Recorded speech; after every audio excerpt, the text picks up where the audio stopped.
Morning sir. Good morning. ये वाला पर्दा बंद कर दीजिए, वो वाला भी खुल गया है।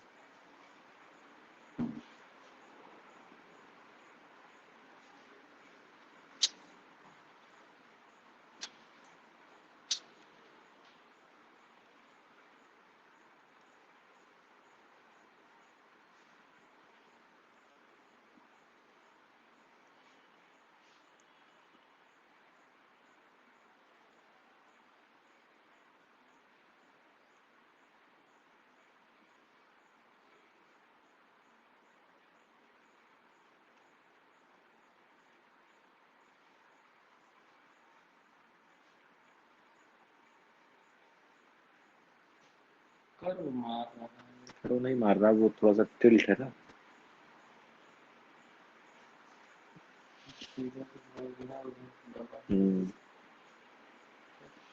ठीक है, वो दिख रहा है पर्याप्त।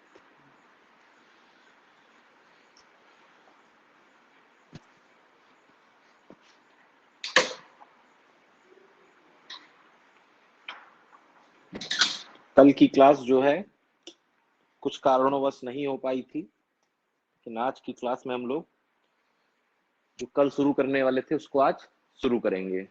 ठीक है सर। 2 मिनट और वेट करते हैं, उसके बाद शुरू करते हैं। Alternating current.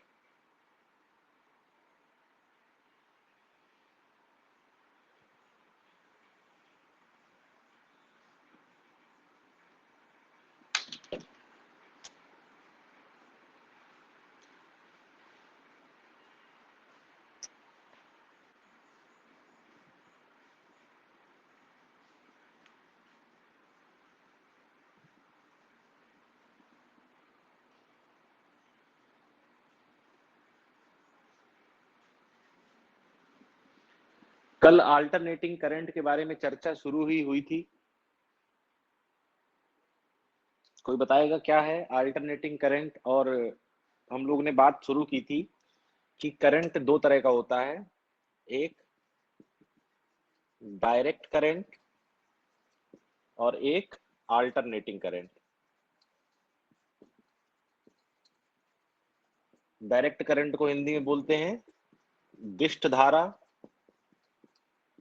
और अल्टरनेटिंग करंट को प्रत्यावर्ती धारा। कोई बता सकता है कि दोनों में क्या अंतर है?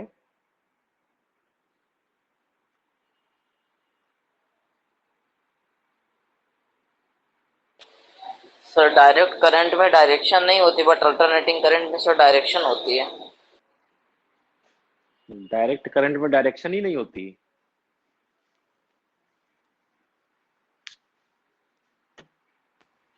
सर अल्टरनेटिव करंट में डायरेक्शन बदलती रहती है। और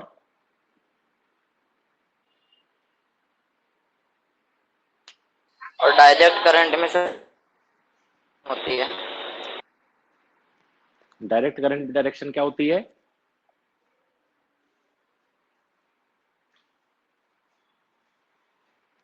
डायरेक्ट करंट में डायरेक्शन क्या होती है? देखिए, डायरेक्ट करंट वो है, दिष्ट धारा वो है जो एक ही डायरेक्शन में फ्लो करे, जो एक ही डायरेक्शन में फ्लो करे। और अल्टरनेटिंग करंट क्या है?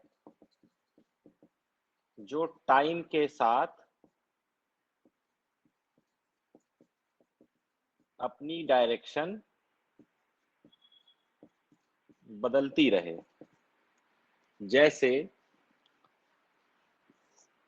ये मान लीजिए क्या है, समय, और ये मान लीजिए क्या है, धारा, मतलब करंट।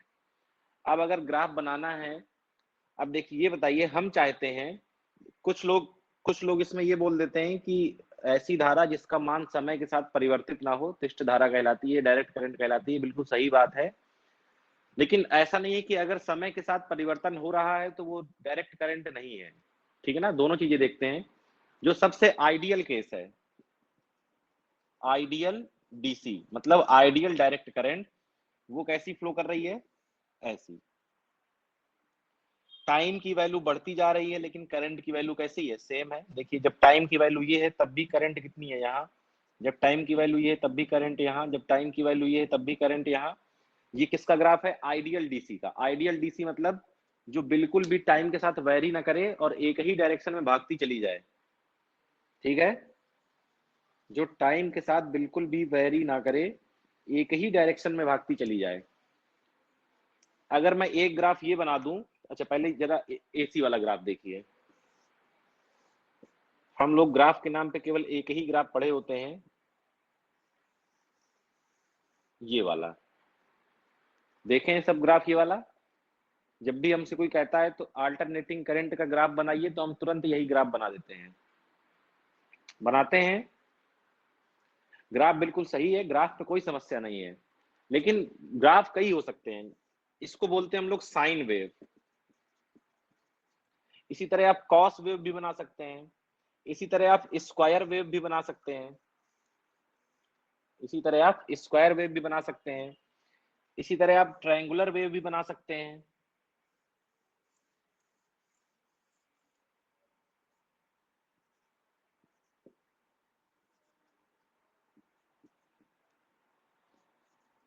इसमें देखिए हो क्या रहा है, टाइम के साथ अपनी डायरेक्शन बदल रही है। जब यहाँ 0 से आप गए t/2 तक, तब जो डायरेक्शन थी वो पॉजिटिव थी। जब आप t/2 से t पहुंचे तो डायरेक्शन कैसी हो गई, निगेटिव हो गई। फिर यहाँ से जब आप आगे पहुंचे t से 3t/2 तक, तब डायरेक्शन फिर से पॉजिटिव हुई। और फिर जब यहाँ आए 3t/2 से 2t तक, तब डायरेक्शन फिर से क्या हो गई, निगेटिव हो गई। मतलब कुछ टाइम तक डायरेक्शन पॉजिटिव, कुछ टाइम तक डायरेक्शन निगेटिव। इस तरह की जो करंट हो, जो कुछ समय तक पॉजिटिव फ्लो करे, कुछ समय तक निगेटिव फ्लो करे, ऐसी करंट कौन सी करंट है, अल्टरनेटिंग। जैसे यहाँ पर क्या है, पॉजिटिव, यहाँ निगेटिव, पॉजिटिव, निगेटिव, पॉजिटिव, और इधर जाएंगे तो फिर से निगेटिव। इसी तरह यहाँ पर भी ये क्या है, पॉजिटिव, ये क्या है, निगेटिव, ये क्या है, पॉजिटिव, ये क्या है, निगेटिव, ये क्या है, पॉजिटिव, ये क्या है, निगेटिव। तो दोनों चीजें देखनी है। पहला तो क्या है, जो टाइम के साथ अपनी डायरेक्शन बदलती रहे। डायरेक्शन बदलने का सेंस ये है, डायरेक्शन बदलने का सेंस ये है कि पॉजिटिव में भी फ्लो करे और निगेटिव में भी फ्लो करे। हम लोग एक डायरेक्शन, एक डेफिनेशन जो हम लोग पहले जो हम लोगों ने पढ़ी होगी या हम लोग बोलते आते हैं, वो ये है कि ऐसी करंट जिसकी जो वैल्यू है वो टाइम के साथ चेंज ना हो, है ना। तो वहां पर आप लोग बात करते हैं वैल्यू की, यहाँ पर हम लोग बात कर रहे हैं डायरेक्शन की। वैल्यू चेंज हो सकती है, ठीक है ना। जैसे मान लीजिए कि मैं एक ग्राफ अगर यहां बना दूं, ध्यान से देखिएगा, ये टाइम है और ये करंट है।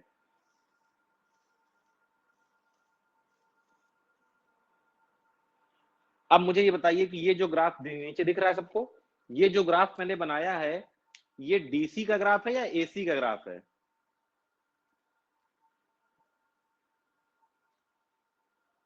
डीसी का। किसका, डीसी। DC sir. डीसी। और बताइए, एसी सर। एसी। अब दो ही ऑप्शन है, कुछ लोग डीसी कुछ लोग एसी। खैर और लोग बताएं।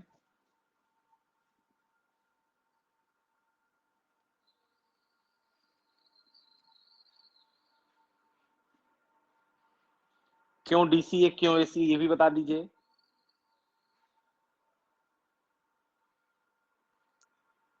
सर इसका वेव नेगेटिव। सर डिस्ली। एक एक इसमें लोग बोलिए। सर इसका जो ये जो वेव है, ये नेगेटिव डायरेक्शन में नहीं होता है, ये सिर्फ पॉजिटिव डायरेक्शन में, इसलिए डीसी होगा। अच्छा, जिनको एसी लग रहा है वो बता दें एसी क्यों है।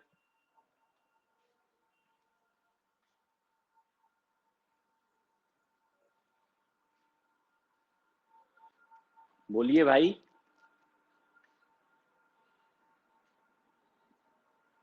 सर क्योंकि करंट टाइम के बदल रहा है टाइम के साथ। दोनों, आप दोनों के जवाब सही हैं। ये जो ग्राफ है इसको हम लोग बोलते हैं मिक्स्ड डीसी या मिक्स्ड एसी। कुछ प्रॉपर्टी जिसमें डीसी की फॉलो हो रही है, कुछ प्रॉपर्टी जिसमें एसी की फॉलो हो रही है। डीसी की प्रॉपर्टी क्या फॉलो हो रही है कि ये केवल पॉजिटिव डायरेक्शन में फ्लो कर रही है, यूनी डायरेक्शन, इसको बोलते हैं यूनी डायरेक्शनल करंट। कैसी करंट है ये डीसी जो है आपकी, ये है यूनी डायरेक्शनल करंट, मतलब एक ही डायरेक्शन में फ्लो करे, या तो पॉजिटिव में या तो निगेटिव में। ये क्या है, बाई डायरेक्शनल करंट।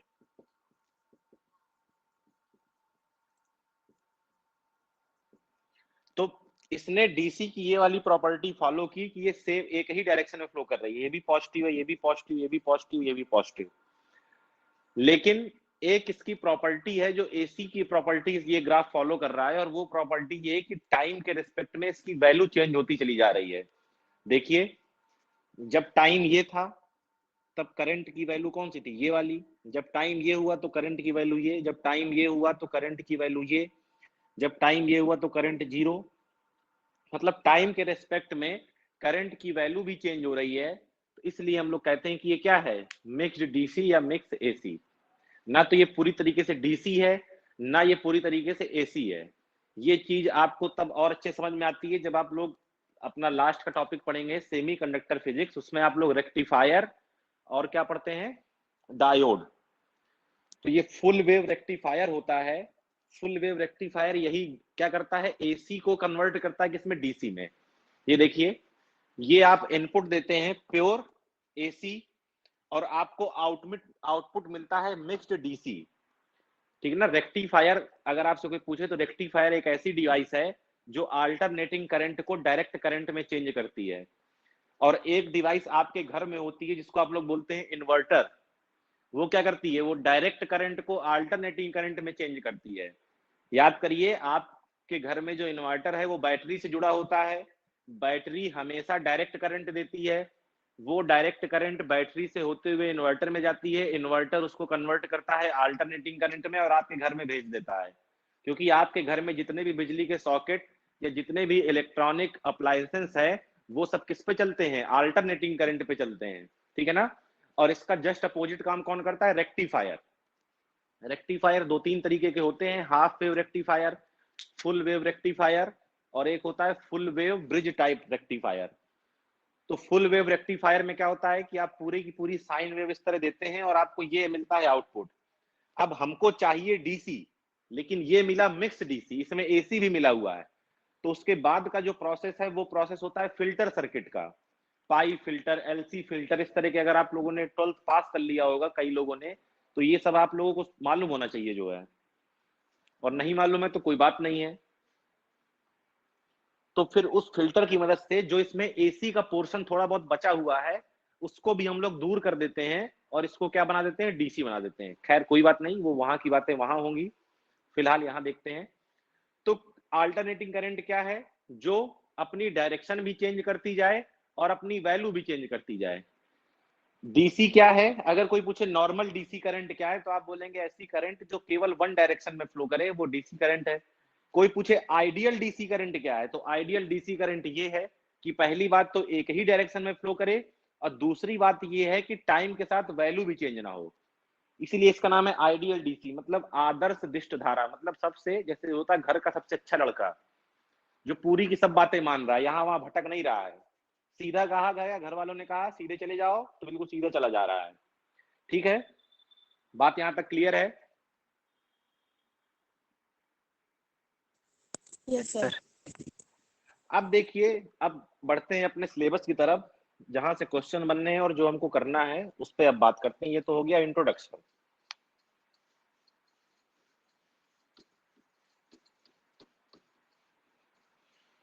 इस चैप्टर को पढ़ने के लिए आप लोगों को थोड़ा बहुत इंटीग्रेशन आना चाहिए, और केवल इस चैप्टर के अगर फिजिक्स को पढ़ना है तो इंटीग्रेशन आना चाहिए। सीधी सी बात ये है, इंटीग्रेशन और डिफरेंशिएशन। अगर कोई भी क्वांटिटी, मान लीजिए क्वांटिटी का नाम है ए, अगर वो टाइम का फंक्शन है, कोई भी क्वांटिटी मान लीजिए उसका नाम क्या है ए, अगर वो फंक्शन ऑफ टाइम है, ठीक है ना, तो अगर उसका एवरेज निकालना हो, उस क्वांटिटी की एवरेज वैल्यू निकालनी हो, तो आपको करना ये है कि उसका क्या करना है, इंटीग्रेशन, ये फॉर्मूला याद रखिएगा। कोई भी क्वांटिटी जो टाइम का फंक्शन है उसका एवरेज निकालने का तरीका ये है। एक एवरेज आप लोगों ने और निकाला होगा, सभी नंबर्स को जोड़ दीजिए और जितने नंबर्स है उससे डिवाइड कर दीजिए तो एवरेज निकल आता है। वो भी एवरेज अपनी जगह है, ठीक है ना। वही डिफरेंस है उसमें और इसमें। जो डिफरेंस होता है सिग्मा, यानी कि समेशन में, एक आपने सुना होगा समेशन, और एक होता है इंटीग्रेशन। जो सम डिफरेंस इन दोनों में है वही डिफरेंस उस वाले एवरेज में है कि sum of all the numbers divide by, मतलब जितने नंबर्स हैं। तो ये फॉर्मूला याद रखेंगे। जैसे मान लीजिए कि आप जानते हैं कि करंट जो होती है, जो करंट होती है वो फंक्शन ऑफ किसका होता है, टाइम का फंक्शन होता है। भैया बोलते हैं rate of flow of charge is known as current. तो करंट किसका फंक्शन है, टाइम का। तो अगर आपसे कोई पूछे कि करंट की एवरेज वैल्यू बताइए तो आप क्या करेंगे, इंटीग्रल 0 से t I D T divide by 0 से t dt। अब देखिए 0 से t dt, इसको जरा समझिएगा। 0 से t dt, इसका इंटीग्रेशन कितना आएगा,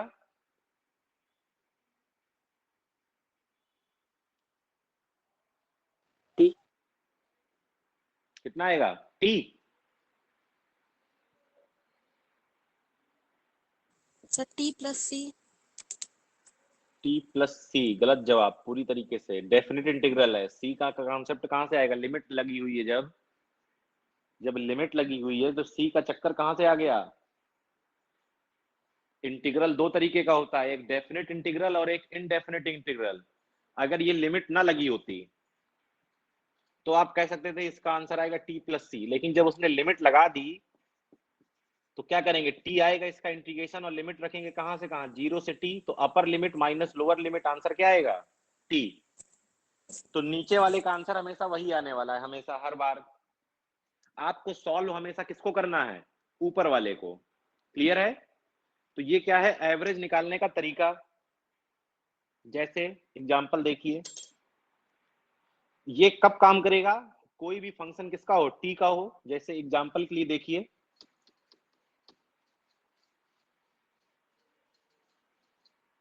जैसे एग्जांपल में आपको दिया है, इफ आई बराबर 2t square then find average current in 2 second. ठीक है, तो निकाल सकते हैं आसानी से। आई एवरेज क्या हो जाएगा, अब लिमिट कहां से कहां लगाएंगे, 0 से 2, क्या हो जाएगा I D T divide by 0 से 2 डी टी। होगा कि नहीं, देखिए 0 से 2 आई की वैल्यू कितनी है, 2t स्क्वायर डी टी, और इसको सॉल्व करेंगे तो कितना आएगा, देखिए 0 से 2 dt है तो कितना आएगा t लिमिट 0 से 2, यानी कि 2 माइनस 0 कितना आया 2। तो नीचे क्या करना है, 2 से डिवाइड, तो 1/2 कर दिया। i की वैल्यू ये रखी हुई थी, अच्छा इधर लिखना है, इधर लिख लीजिए। देखिए इसकी वैल्यू कितनी आ गई, 2 आ गई। 2 बाहर आएगा इंटीग्रेशन से, टी स्क्वायर का इंटीग्रेशन क्या होगा, टी क्यूब बाई 3, और लिमिट लगा दीजिए 0 से 2, और नीचे क्या है 2, 2 से 2 क्या हो गया, कैंसिल हो गया। 3 को निकालिए बाहर, लिमिट रखिए 2 का क्यूब माइनस 0 का क्यूब, तो 1/3, 2 का क्यूब कितना होगा 8, तो यानी कि 8/3 एम्पियर। कैलकुलेशन चेक करते रहिएगा।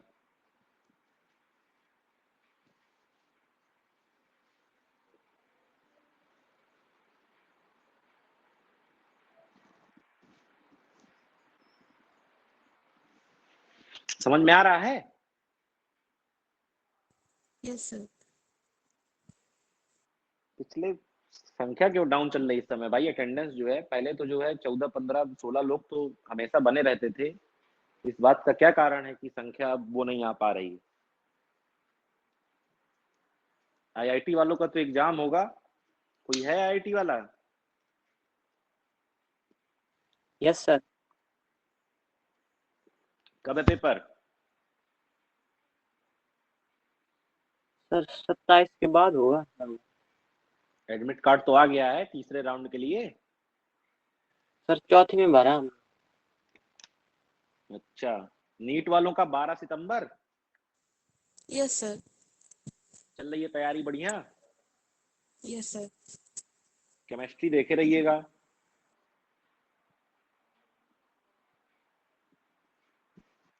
तब मेन तो बायो देखे रहिएगा, लेकिन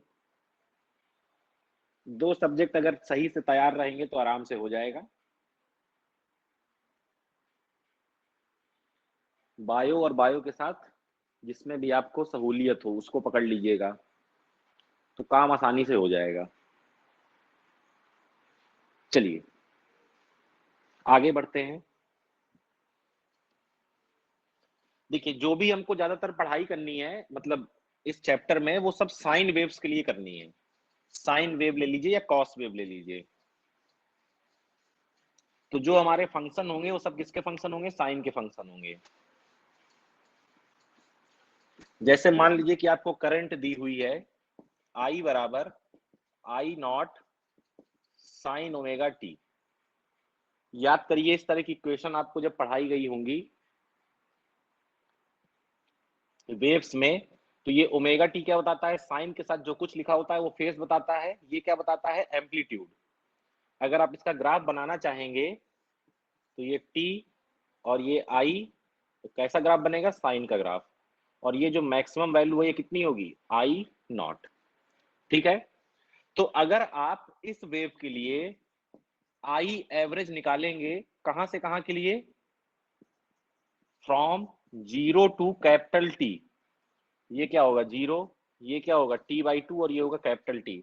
यानी कि फॉर फुल साइकिल तो आई एवरेज जो है वो कितनी आएगी? 0 आएगी। इसका डेरिवेशन भी है, बहुत आसान डेरिवेशन है, आसानी से कर सकते हैं। जो अभी तरीका बताया था उसी से, लेकिन डेरिवेशन करने का कोई मतलब नहीं है, समय खराब होगा। अभी दूसरा वाला डेरिवेशन करेंगे तो उससे आपको पहला वाला डेरिवेशन भी पता चल जाएगा। और दूसरी चीज ये कि अगर आप कॉन्सेप्चुअली भी देखें तो 0 से जब आप टी गए तो एक बार पॉजिटिव का एक बार निगेटिव, जितना यहां मिला पॉजिटिव का उतना यहां मिला निगेटिव का, दोनों को ऐड कर दिया तो वैल्यू क्या आ गई? 0 आ गई। लेकिन अगर यही आपसे कहे, क्या कहे कि अगर आपको निकालना हो I average from 0 to t/2, यानी कि फॉर हाफ साइकिल, तो जो ये आई एवरेज की वैल्यू होगी वो आएगी 2I not divide by pi. कहां के लिए है? 0 टू t/2 के लिए। इसी तरह आप वोल्टेज के लिए भी सेम चीज कर सकते हैं। V बराबर क्या होगा? V naught sine omega T. और यहां से जो आप निकालेंगे V एवरेज किसके लिए? हाफ साइकिल के लिए। फुल साइकिल के लिए वो भी 0। कितना आएगा? 2V not divide by pi. देखिए, हम लोग हमेशा एक ही पैरामीटर के लिए सॉल्व करेंगे, I के लिए या V के लिए। ठीक है ना? दोनों के लिए सेम आएगा। अंतर किसका होगा? रेजिस्टेंस का। आप जानते हैं V बराबर क्या होता है? IR। तो ग्राफ तो दोनों का सेम रहेगा क्योंकि रेजिस्टेंस तो क्या है? कांस्टेंट है। अगर इसको हम लोग को देखना हो तो कोई इसमें बड़ी समस्या नहीं है, बहुत आसानी से देखा जा सकता है। देखिए, एवरेज पूछ रहा है तो निकाल दीजिए। आप जानते हैं एवरेज निकालने का तरीका, I D T divide by D T. Limit कहां से कहां कह रहा है? 0 से t/2। कहां के लिए? हाफ साइकिल के लिए। 0 से t/2। आराम से कर लीजिए इसको, देखिए क्या हो जाएगा। वैल्यू रखिए तो 0 से t/2, आई की वैल्यू कहां गई? आई नॉट साइन ओमेगा टी, और क्या है? D T. नीचे देख लीजिए, 0 से t/2 डी टी, इसकी वैल्यू कितनी आएगी? t/2 आएगी इसकी वैल्यू, बताइए जरा। Yes sir. यस तो सर। t/2 आएगी तो 2 कहां चला जाएगा? ऊपर। और t कहां रह जाएगा? नीचे। तो देखिए, आई एवरेज कितना आया? 2। आई नॉट कांस्टेंट है, बाहर ले लीजिए। 2I not divide by T. अब बचा इंटीग्रेशन किसका? Sine omega T D T. Sine का इंटीग्रेशन कितना होता है? साइन थीटा का integration sir minus cos omega T. Minus cos theta. Minus cos theta. Minus cos theta. ठीक है ना। और ओमेगा टी का दोबारा करेंगे तो ओमेगा कहाँ आएगा, नीचे आएगा, तो minus cos omega T divide by omega, limit कहाँ से कहाँ, 0 से t/2, सही है। चलिए देखिए, तो आई एवरेज बराबर 2I0 divide by T, minus को बाहर लिख लें क्या, चलिए माइनस को बाहर लिख लिया और ओमेगा को भी यहां लिख लिया, क्लियर है, ओमेगा ही बाहर ले लिया। अब लिमिट लगाइए, तो कॉस ओमेगा टी की जगह कैपिटल T/2 माइनस का कॉस क्या हो जाएगा, देखिए ओमेगा टी की जगह 0 रखेंगे तो कॉस 0 हो गया, माइनस का 2I0 divide by omega T, और यहां देखिए क्या है, कॉस ओमेगा T/2 माइनस का 1। अब जरा देखिएगा, एक यहाँ पर हम लोग को बार बार सब्स्टिट्यूशन करना पड़ेगा, चाहे आप न्यूमेरिकल करें चाहे आप डेरिवेशन करें। आप जानते हैं कि क्या होता है, ओमेगा बराबर 2 पाई डिवाइड बाई टी, तो ओमेगा टी की जगह आप हर बार क्या रखेंगे, 2 पाई, चलिए रखिए, तो माइनस का 2I0 डिवाइड बाई 2 पाई, और कॉस ओमेगा टी की जगह क्या रखेंगे, 2 पाई, 2 से 2 कैंसिल हो जाएगा, क्या बचेगा पाई, और ये क्या बचेगा माइनस का 1। तो देखिए क्या हो गया, माइनस का, देखिए 2 से 2 को क्या कर दीजिए, कैंसिल कर दीजिए, तो माइनस का I0 पाई, कॉस पाई -1 कितना हुआ, -2, माइनस से माइनस प्लस हो जाएगा, क्या आ जाएगा 2I0 डिवाइड बाई पाई। तो ध्यान देंगे कि फुल साइकिल के लिए हमेशा वैल्यू क्या मिलेगी, 0 मिलेगी, कौन सी वैल्यू, एवरेज वैल्यू। लेकिन हाफ साइकिल के लिए कितनी मिलेगी, 2I0 डिवाइड बाई पाई। इसी तरह सेम आप काम करेंगे किसके लिए, वोल्टेज के लिए, दोनों में चीजें क्या आने वाली हैं, बिल्कुल सिमिलर आने वाली हैं, ठीक है। ग्राफ भी दोनों का सेम बनेगा, बस अंतर क्या होगा कि अगर आपसे कहे कोई वोल्टेज का ग्राफ बनाइए तो थोड़ा सा ग्राफ आप क्या कर देंगे, बड़ा कर देंगे, जैसे इसी ग्राफ को आप कैसे कर देंगे, ऐसे, मतलब ये वैल्यू सब इसी पे मिलेंगी, क्योंकि रीजन क्या है कि V बराबर IR, मतलब करंट के एम्पलीट्यूड में आप रेजिस्टेंस से क्या कर रहे हैं, मल्टीप्लाई कर रहे हैं, इसलिए उसका थोड़ा सा एम्पलीट्यूड क्या हो जाएगा, बढ़ जाएगा। किसके लिए, ये V के लिए, ठीक है। क्लियर है, यहां तक तो कोई दिक्कत नहीं होगी मेरे समझ से, बोलिए। No sir. अब इसके बाद हम लोग को पढ़ना है सबसे इंपॉर्टेंट RMS वैल्यू।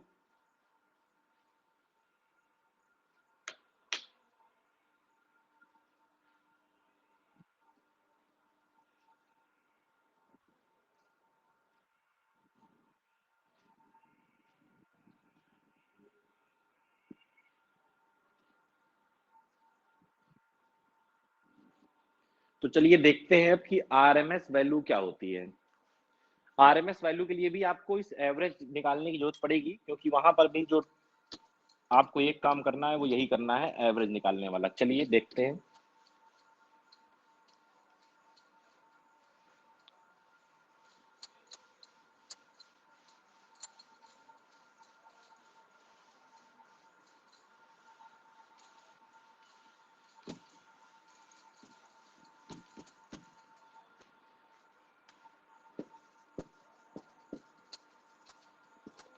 R का मतलब रूट मीन स्क्वायर, ठीक है, नाम है इसका रूट मीन स्क्वायर, लेकिन करने का तरीका क्या होता है, रिवर्स। पढ़ना सीधा है, काम उल्टा करना है। मतलब कोई भी क्वांटिटी अगर आपसे कहे क्या IRMS, तो आपको करना क्या है, पहले स्क्वायर करना है, तो आई का स्क्वायर कीजिए, फिर क्या लेना है उसका मीन, मीन का मतलब एवरेज। अब एवरेज के दो तरीके होते हैं, एक तो आई स्क्वायर के ऊपर हमने ये बार लगा दिया, या आई स्क्वायर को हमने ये टोपी पहना दी, दोनों का मतलब क्या है, या सॉरी यहाँ नहीं टोपी पहनाई, अगल बगल टोपी पहनाई, इसका मतलब क्या है कि एवरेज लिख रहे हैं, ठीक है। तो आई स्क्वायर का क्या लिया आपने, एवरेज, फिर उसका क्या लेना है, रूट, तो उसका ले लिया अंडर रूट। ये तरीका है किसका, RMS निकालने का। तो जो भी क्वांटिटी आपको दी हुई है, पहले उसका सबसे पहले क्या करेंगे, स्क्वायर करेंगे, स्क्वायर करने के बाद क्या करेंगे, उसका एवरेज निकालेंगे, एवरेज निकालने के बाद क्या लेंगे, उसका स्क्वायर रूट लेंगे, और आंसर हमको मिल जाएगा।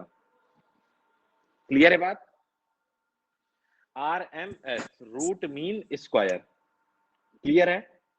अब एक रिलेशन सबने पढ़ा होगा कि आई आर एम एस बराबर आई नॉट डिवाइड बाई √2 या वी आर एम एस बराबर वी नॉट डिवाइड बाई √2। पढ़ा है कि नहीं? Yes sir. Yes sir. इसको निकालने के लिए आप बहुत आसानी से निकाल सकते हैं, मैं केवल बता रहा हूं, बाकी इसमें डेरिवेशन करने की जरूरत नहीं है। यहां पर देखिए आपको क्या करना है, आई की वैल्यू आपको वही दी हुई है, I naught sine omega T. तो यहां सबसे पहले आप क्या रखेंगे, देखिए आई नॉट का square sine square omega T D T, ठीक है ना। और क्या करेंगे, इसका क्या लेना है, एवरेज लेना है, ठीक है। ये तो आपने स्क्वायर किया, स्क्वायर करने के बाद इसका क्या लेना है, एवरेज लेना है। तो इस पूरे के ऊपर आपने क्या लगा दिया, बार लगा दिया, ठीक है ना। अब एवरेज निकालना आपको इसके पहले बताया जा चुका है कि एवरेज निकालने का क्या तरीका है, या तो इसको पहले इस तरह लिख लीजिए,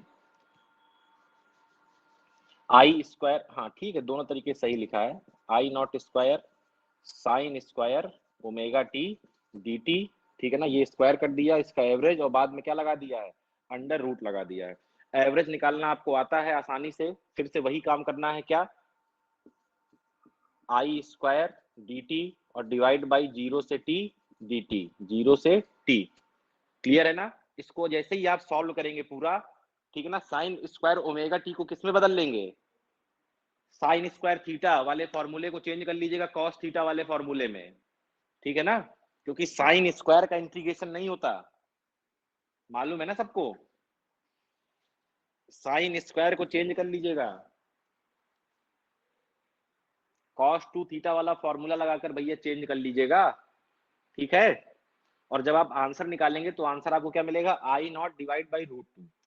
अब देखिए, जैसे आप लोगों ने देखा होगा अपने घर के किसी भी अप्लायंस में, जैसे मोबाइल के चार्जर में देखिएगा, उसमें इस तरह लिखा रहता है 250 वोल्ट, 2 एम्पियर और 50 हर्ट्ज, ये तीन चीजें लिखी रहती हैं। ये वोल्टेज बता रहा है जिस पर आपका अप्लायंस ऑपरेट करेगा, ये करंट की मैक्सिमम वैल्यू बता रहा है, मतलब करंट की वैल्यू जितनी करंट उससे फ्लो कर सकती है, अगर इससे ज्यादा करंट चली गई तो सर्किट क्या हो जाएगा, खराब हो जाएगा, ठीक है ना। और 50 हर्ट्ज क्या बता रहा है, जो इंडियन फ्रीक्वेंसी है कि इतनी फ्रीक्वेंसी पे ये सिस्टम काम करेगा। अब एक चीज हमेशा ध्यान दीजिएगा कि जो भी वैल्यूज ये आपको लिखी हुई मिलती हैं किसी भी अप्लायंस पर, ये सब वैल्यूज कैसी वैल्यू होती हैं, आरएमएस वैल्यू होती हैं। ये सब वैल्यू कैसे होती हैं, आरएमएस वैल्यू, ठीक है ना। इसका मतलब ये है, देखिए एक चीज आपने सुनी होगी, बहुत बहुत फेमस एग्जांपल है, सबने सुना होगा, एक चर्चा चलती रहती है कि अल्टरनेटिंग करंट ज्यादा खतरनाक है कि डीसी करंट ज्यादा खतरनाक, डायरेक्ट करंट, सुना है सब लोगों ने इसके बारे में। Yes sir. Yes sir. कौन सी ज्यादा खतरनाक होती है, एसी सर। एसी। डीसी और सर। कोई बताना डीसी चाहे, डीसी डीसी। डीसी। और कोई,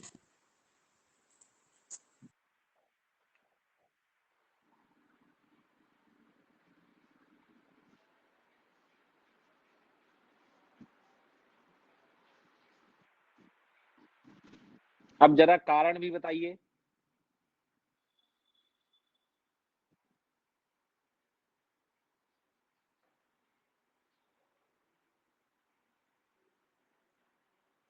कारण बताइए, ऐसा क्यों।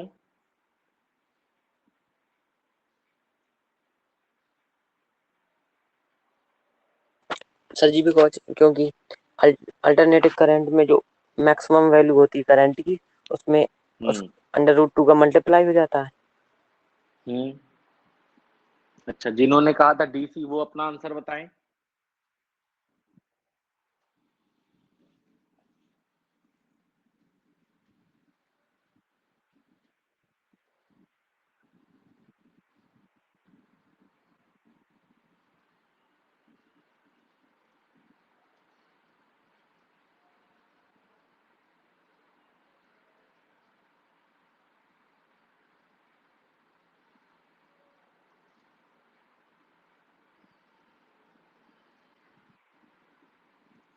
जिन्होंने जवाब दिया था कि डीसी करंट खतरनाक है वो भी अपना आंसर बताएं,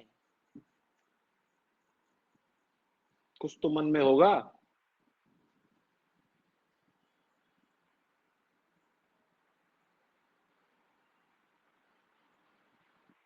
बोलिए, आवाज आ रही है? सर डायरेक्ट करंट का एक ही डायरेक्शन होता है, इसलिए जब वो किसी को करंट लगता है तो इसलिए ज़्यादा लगता है, और ऑल्टरनेटिंग करंट में डायरेक्शन चेंज होता रहता है। अच्छा, डायरेक्शन चेंज होता रहता है, तो डायरेक्शन चेंज होता रहता है तो कम लगेगा। शायद। एक पहले ये अफवाह बहुत प्रचलित थी जो है कि डीसी करंट जो है पकड़ लेती है तो फिर छोड़ती नहीं है, और अल्टरनेटिंग करंट जो है पकड़ के छोड़ देती है। यही कहना चाह रही है ना आप?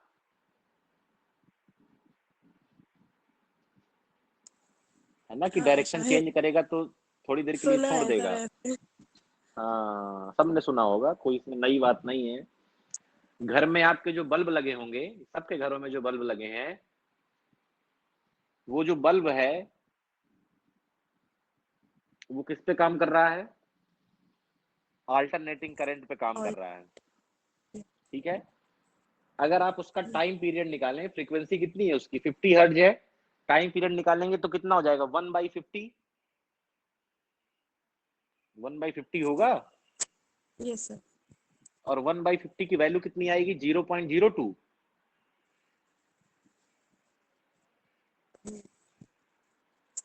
मतलब उसका जो टाइम पीरियड है वो 0 पॉइंट कितना, 02 हुआ ना।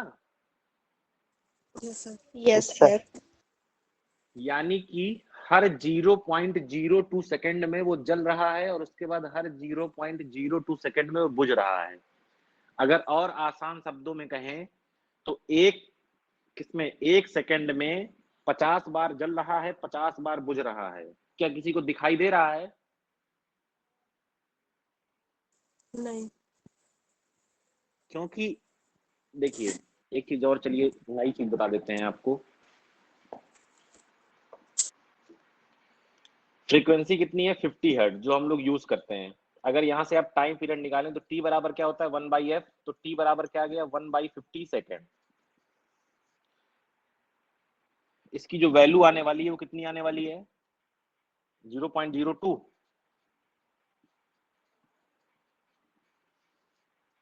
यही आएगी ना, यही आएगी।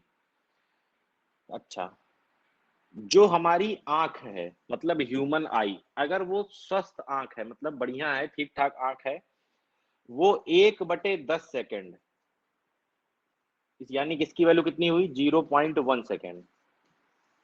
इतने टाइम पीरियड में अगर कोई फ्लक्चुएशन हो रहा है, कितने में, 1/10 सेकेंड में, उसको हमारी आंख पहचान लेती है, उसको हमारी आंख पकड़ लेती है। लेकिन अगर इससे टाइम पीरियड क्या हुआ, छोटा हुआ, जैसे कि ये देखिए 1/50 है, यानी कि 0.02 है, बहुत छोटा इससे, इतने से ऊपर अगर आप गए तो आपकी आंख उसको समझ नहीं पाती है, आपकी आंख की सेंसिटिविटी से वो बात ऊपर चली जाती है। तो एक ह्यूमन आई जो है वो 1/10 सेकेंड तक का तो चीजें क्या कर सकती है, ऑब्जर्व कर सकती है कि बंद हो रहा है, बुझ रहा है, बंद हो रहा है, बुझ रहा है, उससे ऊपर का नहीं। इसी तरह ये रीजन देना कि अल्टरनेटिंग करंट है, अच्छा तो थोड़ी देर में जब निगेटिव जाएगी तो छोड़ देगी, जब पॉजिटिव जाएगी तो पकड़ लेगी, ठीक है, वो सब बातें अपनी जगह हैं। लेकिन ये प्रोसेस इतनी तेज होता है कि आप ना छूट पाएंगे ना पकड़ पाएंगे। तो जहां पर जो मेन रीजन है आंसर का कि अल्टरनेटिंग करंट क्यों ज्यादा खतरनाक है, उसके पीछे रीजन यही है कि जब आपसे कहा जाएगा 250 वोल्ट का डीसी, तो 250 वोल्ट के डीसी में 250 वोल्ट ही लगेगा। लेकिन जब आपसे कहा जाएगा 250 वोल्ट का एसी, तो 250 वोल्ट के एसी में 250 से √2 मल्टीप्लाई कराइए, तो 250 1 दशमलव, ये लगभग मेरे समझ से 310 वोल्ट के आसपास पहुंच जाएगा। इसी के अप्रॉक्स कुछ आ रहा होगा, कैलकुलेट करिएगा। यानी कि लगभग लगभग जितना आपको बताया जा रहा है उससे आप 60 वोल्ट तक का ज्यादा झटका खा सकते हैं। मतलब आपने उसको टच किया, कितना मान लीजिए अगर इसकी वैल्यू 50 वोल्ट होती, तो आपने इसको टच किया 50 वोल्ट समझ के, और झटका आपको मिला 75 वोल्ट का। तो इसलिए कहा जाता है कि जो अल्टरनेटिंग करंट है वो ज्यादा खतरनाक है। ठीक है, यस सर। तो आपने देखा एवरेज वैल्यू और आपने देखा आरएमएस वैल्यू। अब देखिए आरएमएस वैल्यू का तो एक तरीका ये था पूरा डेरिवेशन करना, साइन स्क्वायर ओमेगा टी का क्या करेंगे, फिर उसको कन्वर्ट करेंगे कॉस टू थीटा वाले फॉर्मूले में, क्या होता है मेरे समझ से 2 साइन स्क्वायर थीटा माइनस 1, यही होता है, या 1 माइनस 2 साइन स्क्वायर थीटा होता है,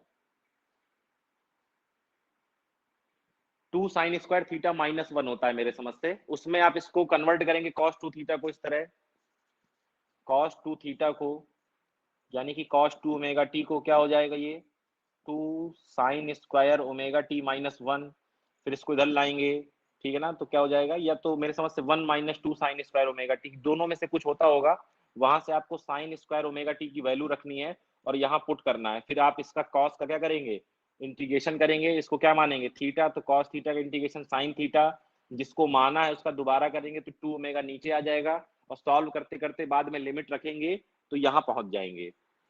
अब एक तरीका और है जिससे ये आंसर बहुत जल्दी आ सकता है, देखते हैं कैसे। उसके लिए आपको कुछ चीजें याद करनी है। कुछ चीजें कैसे याद करनी है, जैसे साइन ओमेगा टी की अभी अभी आपने देखा जो एवरेज वैल्यू है वो 0, कॉस ओमेगा टी की एवरेज वैल्यू 0, किसके लिए, फुल साइकिल की बात हो रही है। लेकिन अगर साइन स्क्वायर ओमेगा टी आ जाए और उसकी एवरेज वैल्यू देखनी हो तो 1/2, अगर कहीं कॉस स्क्वायर ओमेगा टी आ जाए उसकी वैल्यू देखनी हो तो 1/2, किसके लिए है ये, एवरेज वैल्यू है, देख रहे हैं, देखिए ऊपर क्या लगा हुआ है, बार लगा हुआ है, किसके लिए है, for full cycle, half cycle की बात नहीं हो रही है। अब देखिए अगर आपसे कहे कि अब निकालिए, क्या निकालिए, IRMS निकालिए, तो आप आसानी से निकाल सकते हैं। देखिए IRMS किया आपने, तुरंत क्या लगाया, IRMS लिखने का तरीका अंडर रूट लगाया, ठीक है, पहले इसका क्या किया, स्क्वायर किया, और फिर क्या ले लिया, एवरेज ले लिया, जरा वैल्यू रख दीजिए, क्या इसकी वैल्यू हो जाएगी, I naught square sine square omega T का एवरेज। अब देखिए आई नॉट तो क्या है, एम्पलीट्यूड है, एम्पलीट्यूड से कोई मतलब नहीं, पहले देखिए स्टेप होता है कि इसको ब्रेक करिए, इस बार को ब्रेक करिए, ब्रेक द बार, तो आई नॉट स्क्वायर का एवरेज, और इधर क्या हुआ, साइन स्क्वायर ओमेगा टी का एवरेज। अब आई नॉट का एवरेज क्या आएगा, मतलब आई नॉट के स्क्वायर का एवरेज वही आएगा, आई नॉट स्क्वायर रूट से बाहर आया तो क्या बचा, I naught sine square omega T की एवरेज वैल्यू कितनी है 1/2, तो यानी कि कितना आ गया, आई नॉट और ये √2। ये जो ट्रिक है ये काम आएगी आप लोगों के लिए, जो ये डेरिवेशन है ये है जो एग्जाम दे रहे हैं, बोर्ड का एग्जाम जो लोग देते हैं, क्योंकि उनके पेपर में डेरिवेशन पूछता है। लेकिन अगर आपको क्वेश्चन करना है तो आपको ये चीज याद होनी चाहिए, अगर साइन ओमेगा टी है उसकी एवरेज वैल्यू आपसे पूछी फुल साइकिल के लिए तो क्या रख देंगे, तुरंत 0 रख देंगे, ठीक है ना। अगर साइन स्क्वायर ओमेगा टी है फुल साइकिल के लिए वैल्यू पूछी तो 1/2 रख देंगे। जैसे कुछ क्वेश्चन करके देखते हैं,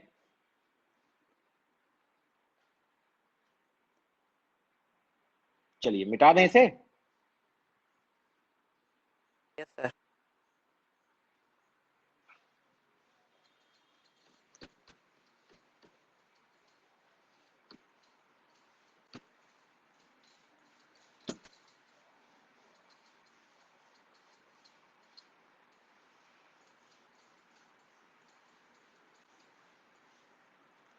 चलिए देखिए जैसे क्वेश्चन लिखा हुआ है, मान लीजिए आई बराबर 2I0, आई बराबर 2I0, चलिए थोड़ा आसान कर लेते हैं, I0 कर देते हैं, plus I0 sine omega T, ये आई की वैल्यू है, आपसे कह रहा है फाइंड IRMS। IRMS आपको निकालना है, आई की वैल्यू ये दी हुई है, ठीक है। चलिए निकालिए जरा, आंसर निकालिए। पहले क्या करना है, RMS मतलब पहले स्क्वायर, फिर एवरेज, फिर अंडर रूट, 3 स्टेप में काम होना है। पहले स्क्वायर करिए, फिर उस स्क्वायर का एवरेज निकालिए और पूरे का अंडर रूट कर लीजिए।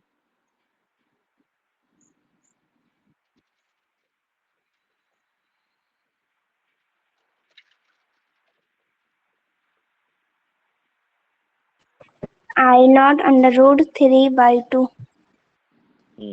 ठीक है।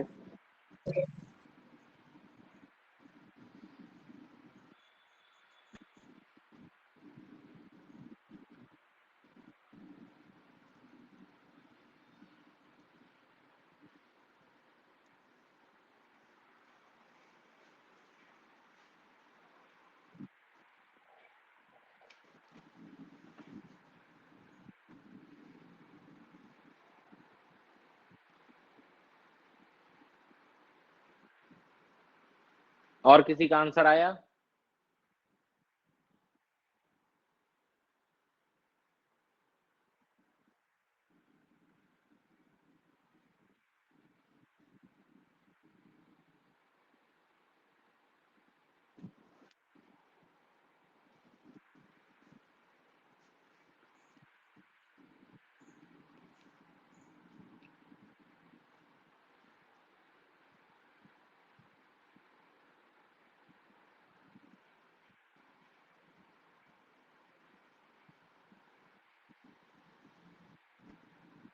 सर √3 I0 बटे √2। अरे तो भैया √3/2 को एक साथ लिख ले हो। I0 रूट के बाहर है कि अंदर है? बाहर।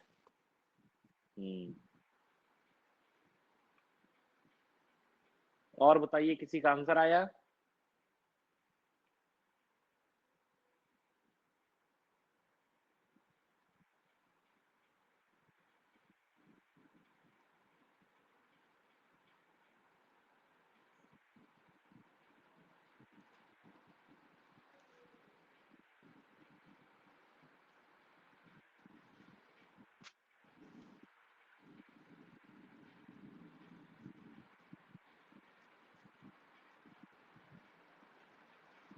बस 2 लोगों का आंसर आया है।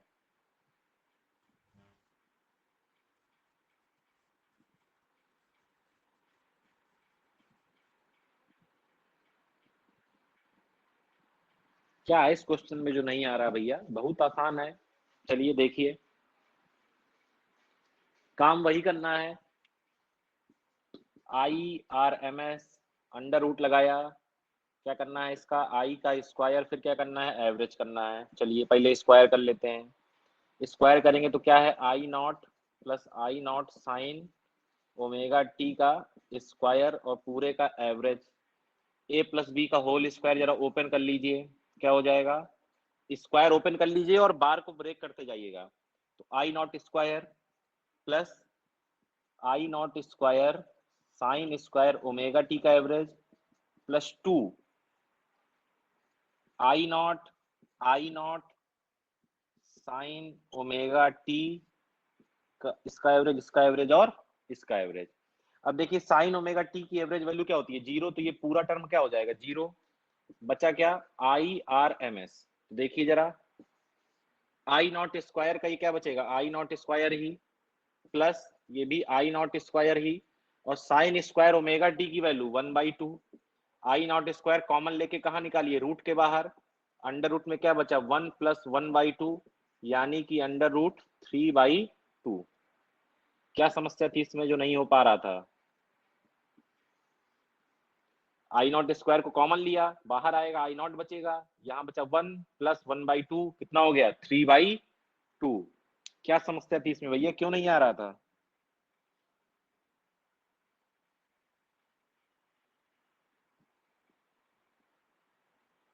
समझ में आ रहा है?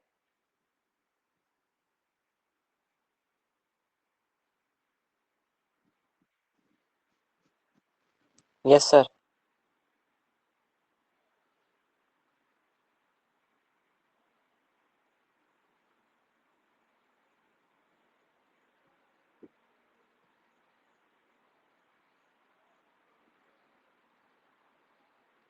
आगे बढ़े, एक क्वेश्चन और करके देखिए। हर इंडिविजुअल के ऊपर आपको बार की वैल्यू ब्रेक करते चले जाना है, सबका अलग अलग एवरेज निकालते चले जाइए, कोई दिक्कत वाली बात नहीं है।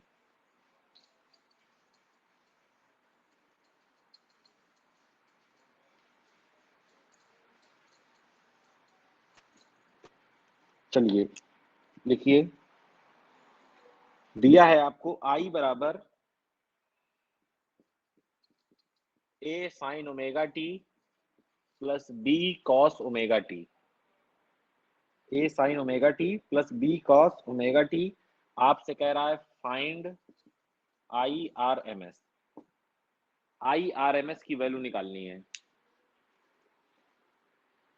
कर सकते हैं, उसी तरह करिए, स्क्वायर करिए, एवरेज लीजिए और स्क्वायर रूट लगा दीजिए।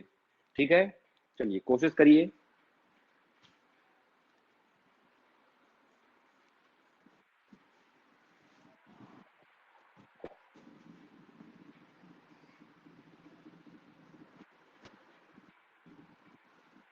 Under root A square plus B square by 2। ठीक है।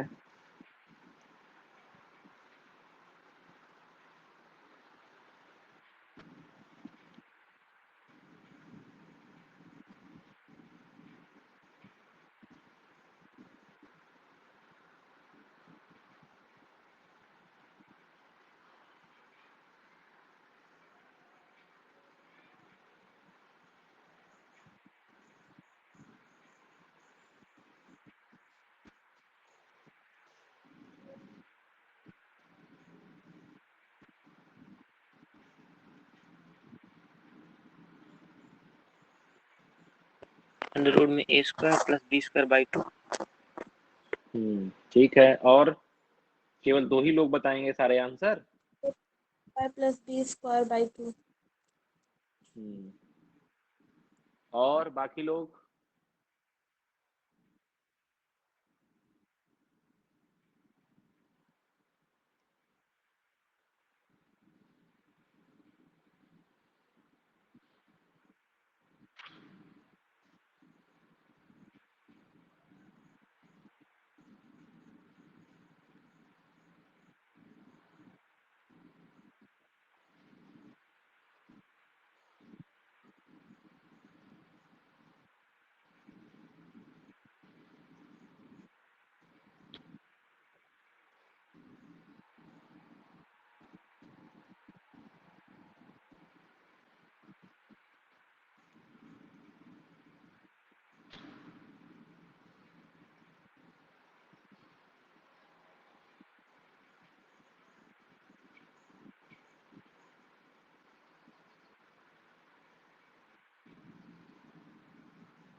बोलो यार, किसी का आंसर आया?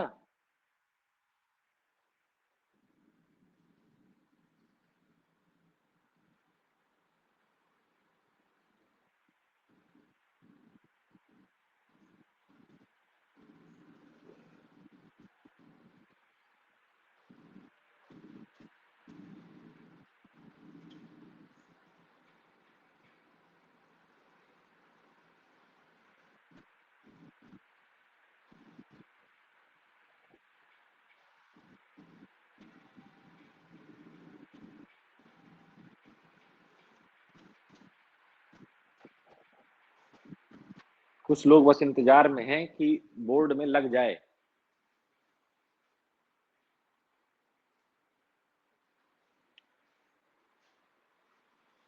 चलिए भैया लगा देते हैं। IRMS, आई का स्क्वायर और एवरेज। चलिए करिए इसका स्क्वायर। तो a प्लस बी का होल स्क्वायर है, क्या हो जाएगा? A square sine square omega T plus B square sine square omega T plus 2ab plus 2ab sine omega T cos omega T. A के ऊपर बार, बी के ऊपर बार, इसके ऊपर बार, इसके ऊपर बार। इसकी वैल्यू 0, इसकी वैल्यू 0, ये सब क्या हो गया? 0। ये क्या बचेगा? ए स्क्वायर, ये क्या है? 1/2। ये क्या बचा? बी स्क्वायर, ये क्या बचा? 1/2। क्या आ गया? A square by 2 plus B square by 2, यानी कि under root A square plus B square by 2। क्या था इस क्वेश्चन में यार, जो हो नहीं पा रहा?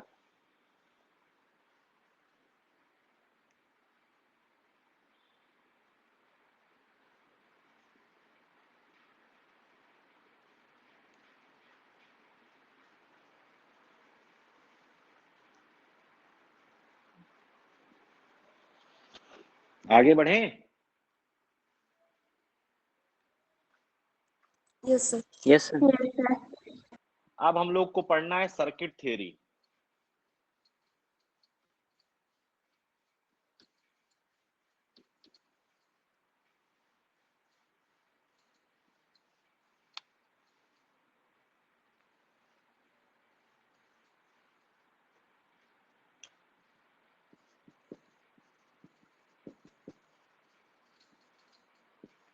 सर्किट थ्योरी में आप पहले पढ़ेंगे आर सर्किट,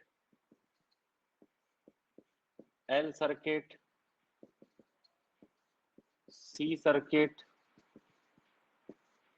फिर L R, C R, L C और फिर एल सी आर।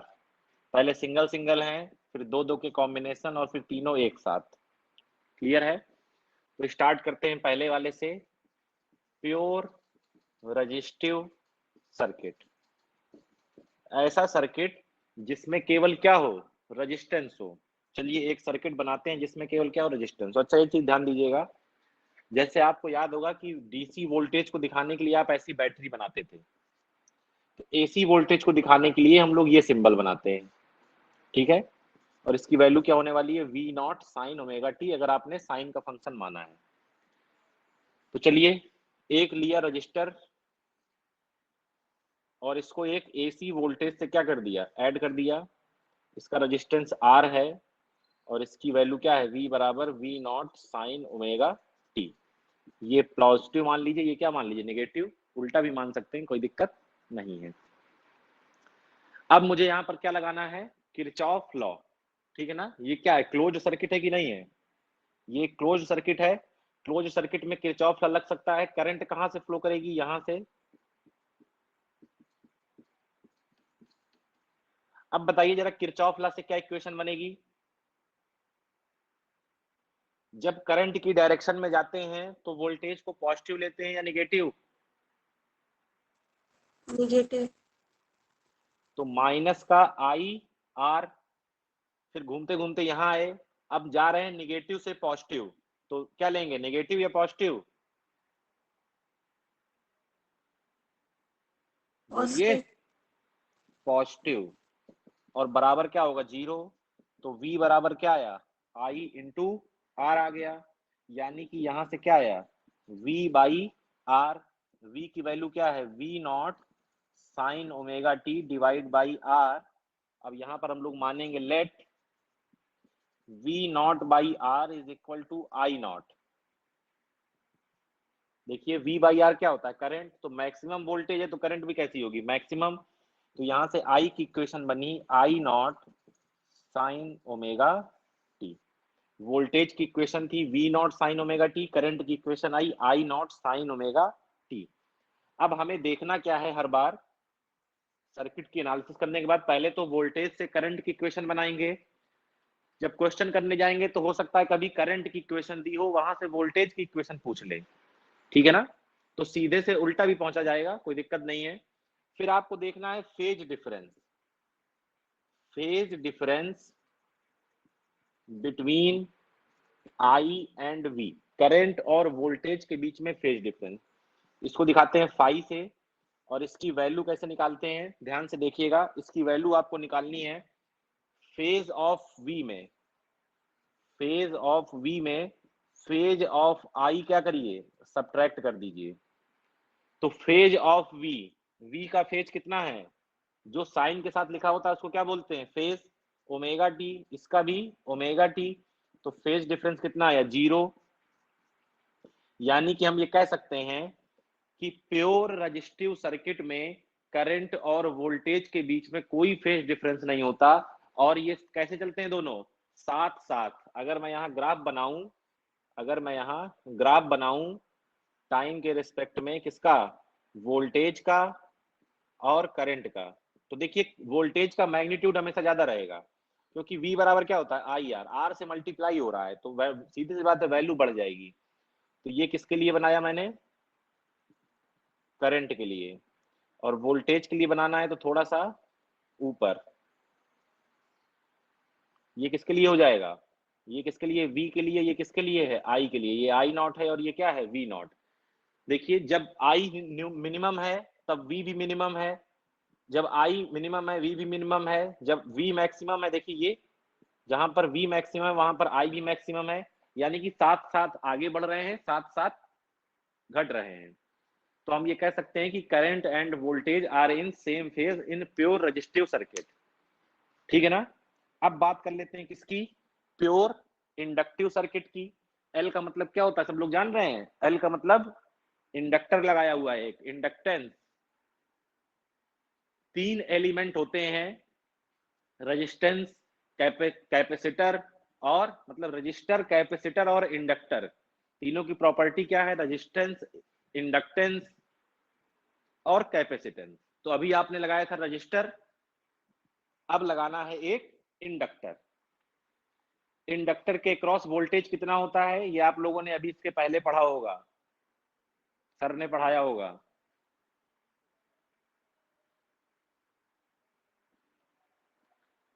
इसको नोट करना है, किसी को मिटा दें?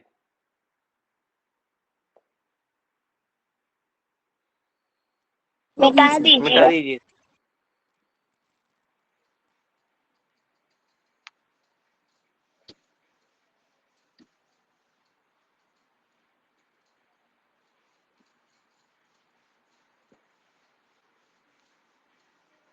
जिस तरह रजिस्टर के क्रॉस वोल्टेज V बराबर IR होता है, उसी तरह इंडक्टर के क्रॉस वोल्टेज कितना होता है भैया?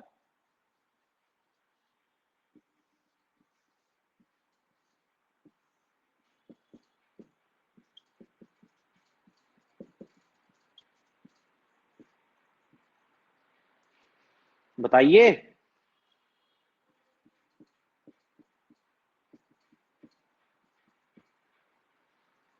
कोई नहीं बताएगा?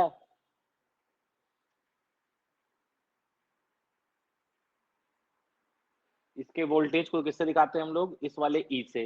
मतलब आप लोग किसी और से भी दिखा सकते हैं, तो दिखाने के ऊपर है। चलिए पहले किरचॉफ की इक्वेशन बनाते हैं।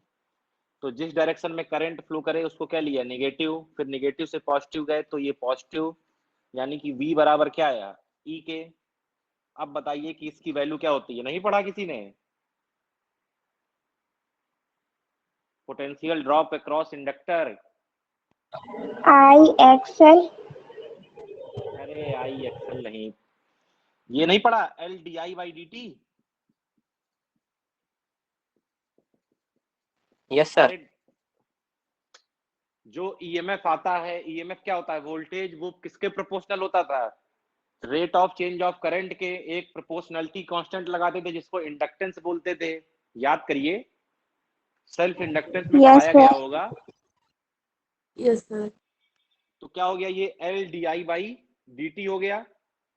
ठीक है, अब यहां से अगर मुझे D I by D T लिखना है, देखिए हम लोग निकालने क्या जा रहे हैं? हम लोग करंट निकालना चाह रहे हैं। तो D I by D T क्या हो जाएगा? देखिए V बाई एल। ठीक है, यहां से क्या निकाल लीजिए केवल आप? I। तो यहां पर छोड़िए डी आई, V की वैल्यू रखिए V naught sine omega T, नीचे L लिखा हुआ है, और इधर क्या हो गया? dt हो गया। दोनों तरफ क्या कर दीजिए? इंटीग्रेट कर दीजिए। तो ये हो गया डी आई, और ये क्या हो गया? V naught by L sine omega T dt। सही है? देखिए ध्यान से, sign omega T D T. D I का इंटीग्रेशन होगा आई, V नॉट बाई एल बाहर आ गया, साइन ओमेगा टी का इंटीग्रेशन माइनस का कॉस ओमेगा टी, तो मैंने माइनस बाहर लिखा, कॉस ओमेगा टी, और नीचे क्या आएगा? ओमेगा आएगा। आएगा? अब ध्यान से देखिएगा, इसको मैं लिख रहा हूं आई नॉट बराबर minus V naught divide by omega L cos omega T. अब ध्यान से देखिएगा, हम लोग पढ़ते आए हैं कि I बराबर होता है V बाई आर। तो देखिए ये जो V नॉट के नीचे जो लिखा है, ये ज्यादातर क्या होता है? हमेशा रेजिस्टेंस का टर्म होता है। तो यानी कि इसको भी हम कोई ना कोई रेजिस्टेंस मान सकते हैं। तो इसको हम लोग मानते हैं XL बराबर ओमेगा एल। ये XL किसकी तरह काम करेगा? रेजिस्टेंस की तरह ही काम करेगा। क्या बोलते हैं इसको? इस XL को क्या बोलते हैं? इसका कुछ नाम है?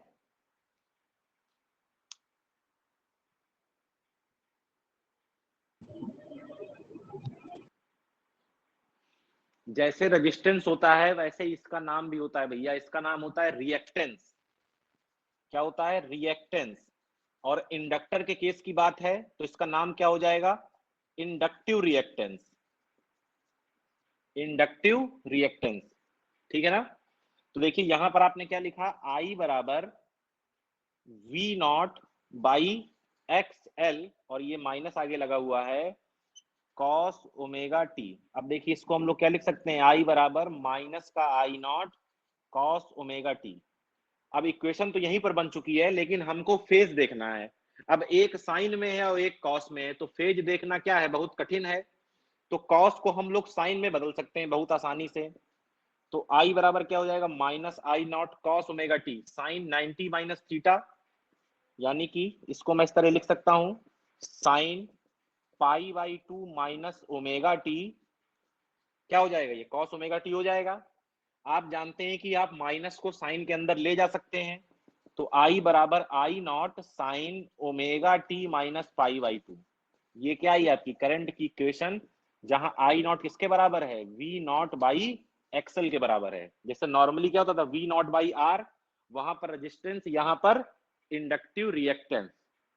अब अगर ध्यान से आप देखें फेज डिफरेंस फाई, तो v का फेज डिफरेंस माइनस आई का फेज, मतलब v का फेज माइनस आई का फेज, तो v का फेज है कितना, ओमेगा टी। और ये कितना है, देखिए ध्यान से, ओमेगा टी में पाई बाई 2 क्या है, कम है। ध्यान से देखिए, ओमेगा टी में पाई बाई 2 क्या है, कम है।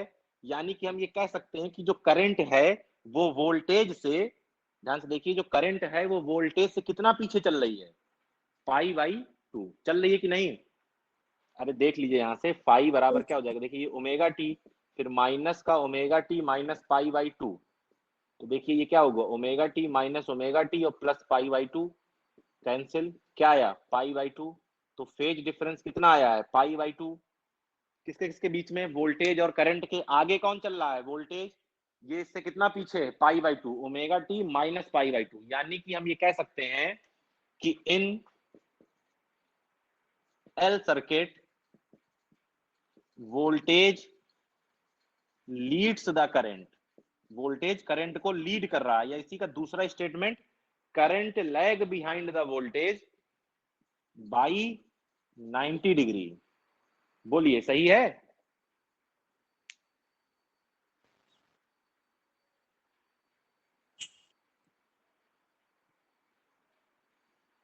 बोलो भाई, उधर का दिख रहा है। Yes sir.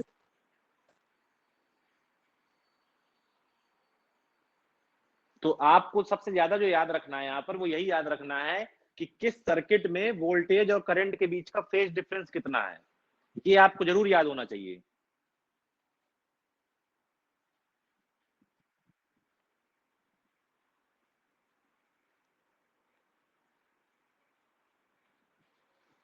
चलिए अब देख लेते हैं, अब बात कर लेते हैं किसकी, प्योर, ये कौन सा इसका नाम दे दीजिए, क्या था, प्योर इंडक्टिव सर्किट।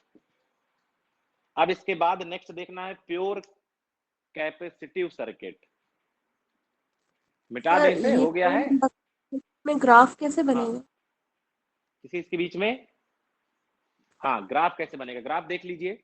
ग्राफ देखने के लिए आप केवल यही देखिए, ये साइन किसका ग्राफ है, ये कॉस का ग्राफ है, और वो किसका ग्राफ था, साइन का ग्राफ था। तो देखिए मैं ग्राफ बना के आपको बता देता हूँ। चलिए इसको मिटा दें इधर। Yes sir. देखिए 90 का फेज डिफरेंस होता है साइन और कॉस के बीच में, और आप यहीं से देख सकते हैं। तो करना ये है अपने को, जैसे हमने वोल्टेज का ग्राफ बनाया ऐसे, ठीक है, तो करंट का ग्राफ पहली बात तो कॉस से बनेगा, और कॉस से बनने के बावजूद किससे बनेगा, माइनस वाले कॉस से, मतलब यहां से शुरू होगा, क्योंकि माइनस पाई बाई 2 पे है। ध्यान दीजिएगा, इधर देखिए, minus I naught cos omega T, यानी कि यहां से किसका ग्राफ बना देना है, कॉस का ग्राफ बना देना है, ठीक है। अगर ये पॉजिटिव होता तो यहां से बनाते कॉस का ग्राफ, लेकिन ये नेगेटिव है तो कहां से बनाएंगे, यहां से बनाएंगे, ठीक है।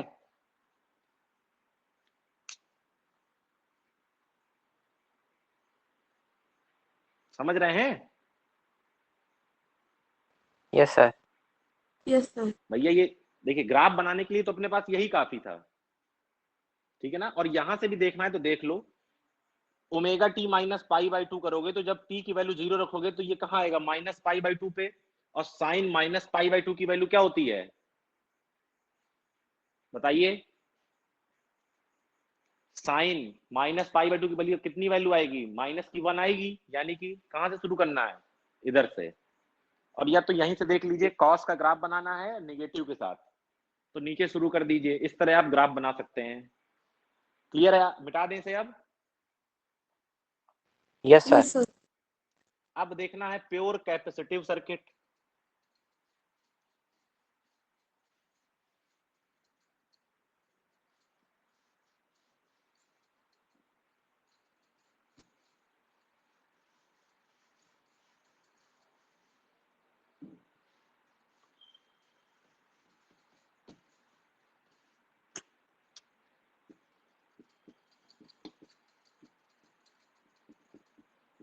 देखिए ये आपका हो गया एक कैपेसिटर, और ये आपने इसको जोड़ दिया है एसी सोर्स के साथ, ये पॉजिटिव ये निगेटिव, ये सी, यहाँ से गई करंट, यहाँ से गई करंट, यहाँ से वापस आई करंट, ये है V बराबर V naught sine omega T.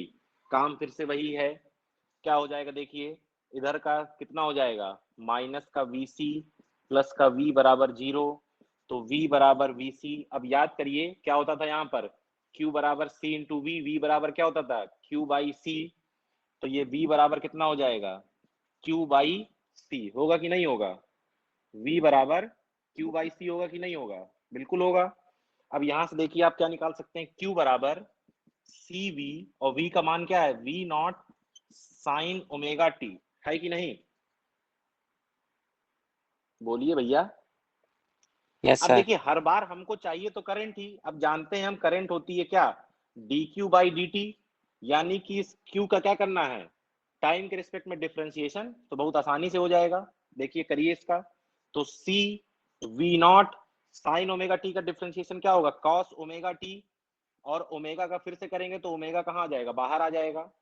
Integration में नीचे लिखते हैं और डिफरेंशिएशन में ऊपर लिखते हैं, ये चीज मालूम होनी चाहिए।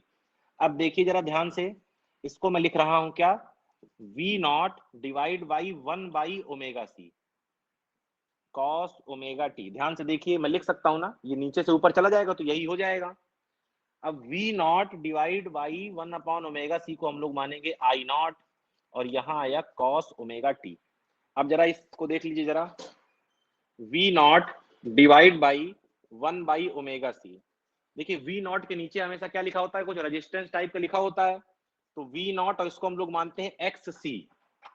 XC क्या है, कैपेसिटिव रिएक्टेंस, और XC की वैल्यू क्या होती है 1 बाई ओमेगा सी, देख लीजिए। अब ध्यान से देखिए I बराबर I not cos omega T, तो ग्राफ बनाने के लिए तो यहीं से पता चल गया, लेकिन अगर हम इसको फेस सेम टर्म में लिखना हो, साइन के टर्म में, तो देखिए कैसे लिखेंगे I नॉट। अब देखिए साइन 90 माइनस थीटा बराबर क्या होता है कॉस थीटा, और साइन 90 प्लस थीटा बराबर भी क्या होता है कॉस थीटा। अगर मैं यहां पर ये लिख दूं sign pi by 2 minus omega T, जैसे पिछली बार लिखा था, तो क्या ये सही होगा या गलत होगा,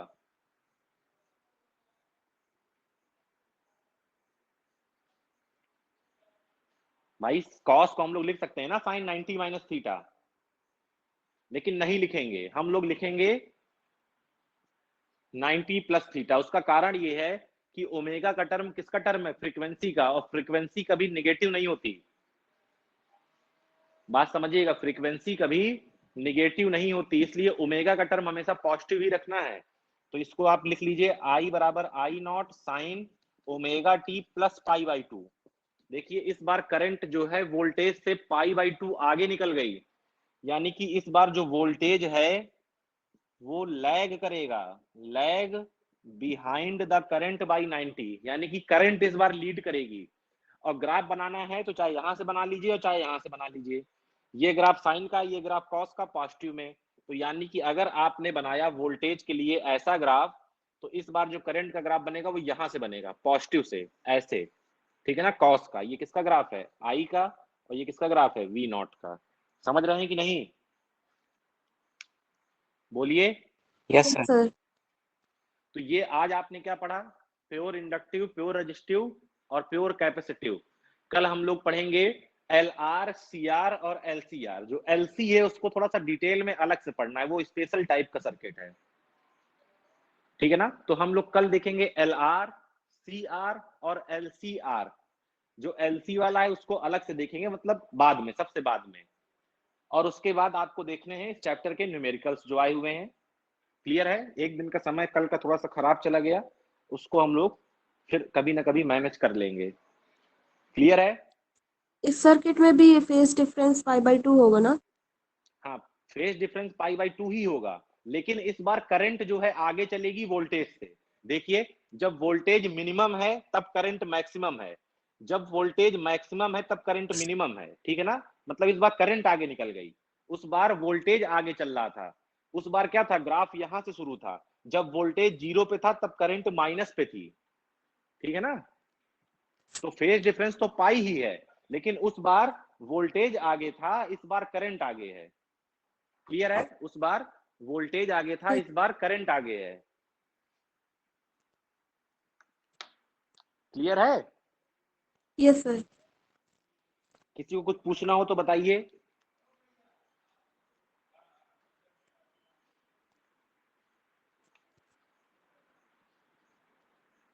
तो आज की सेवा यहीं समाप्त की जाए। Yes sir. चलिए, मिलेंगे कल LR, CR और LCR। Yes sir. Thank you sir. Okay.